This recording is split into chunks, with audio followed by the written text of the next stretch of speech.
Praise the Lord. இன்றைய பலப்படுத்தும் வார்த்தை யோபு 23வது அதிகாரம் 14வது வசனம். ஜோப் சாப்டர் 23 verse 14. எனக்கு குறித்திருக்கிறதை அவர் நிறைவேற்றுவார். He will fulfill what he has planned for me. இன்றைக்கு இயேசு உங்களை பார்த்து சொல்லுகிறார், உங்களுக்கு குறித்திருக்கிறதை அவர் நிச்சயம் நிறைவேற்றுவேன் என்று வாக்கு பண்ணுகிறார்.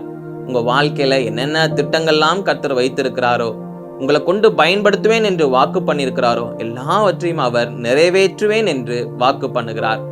இன்றைக்கு உங்களுடைய வாழ்க்கையில நீங்க அநேக ஆசீர்வாதங்களை எதிர்பார்த்து நீங்க காத்திருக்கிறீங்க. கர்த்தர் உங்களுக்கு என்று ஒரு திட்டம் வைத்திருக்கிறார், ஒரு விசேஷித்த திட்டம் வைத்திருக்கிறார். அந்த திட்டத்தை கர்த்தர் உங்களுக்கு தெரியப்படுத்தியிருக்கிறார்.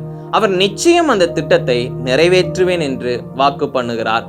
உங்களுக்கானதை கர்த்தர் நிச்சயம் நிறைவேற்றி முடிப்பார். உங்களுக்கு என்னென்ன ஆசீர்வாதங்கள்லாம் கொடுக்க வேண்டும் என்று கர்த்தர் திட்டமிட்டு வைத்திருக்கிறாரோ எல்லாவற்றையும் கர்த்தர் கொடுத்து உங்களை ஆசீர்வதிப்பார். அதனால சோர்ந்து போகாதீங்க, கவலைப்படாதீங்க. என்னுடைய வாழ்க்கையில எதுவும் நன்மையானதாக நடக்கலே நினைச்சு கவலைப்படாதீங்க. உங்களுக்கு குறித்திருக்கிறதை கர்த்தர் நிறைவேற்றுவார். நாம் எல்லாரும் செபிக்கலாம். எங்களை நேசிக்கிற நல்ல தகப்பனே, எசப்பா, பிள்ளைங்க இந்த நாள்ல சோர்ந்து போயிருக்கிறாங்க. அநேக நாட்கள் அநேக ஆசீர்வாதங்களுக்காக எதிர்பார்த்து சோர்ந்து போயிருக்கிறாங்க.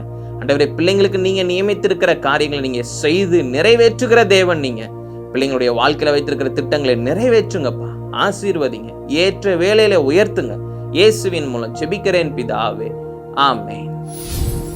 கர்த்தர் உங்களுக்கு வைத்திருக்கிற திட்டங்களை நிறைவேற்றுவார், உங்களை ஆசீர்வதிப்பார், உங்களை கொண்டு பெரிய காரியங்களை செய்வார். கர்த்தர் உங்களை கனப்படுத்துவார், உங்களை பெரிய பெரிய காரியங்கள்ல செய்கிறதுக்கு அவர் திட்டமிட்டு வைத்திருக்கிறார். நிச்சயம் அதை செய்வார். கர்த்தர் உங்களை ஆசீர்வதிப்பாராக. ஆமென்.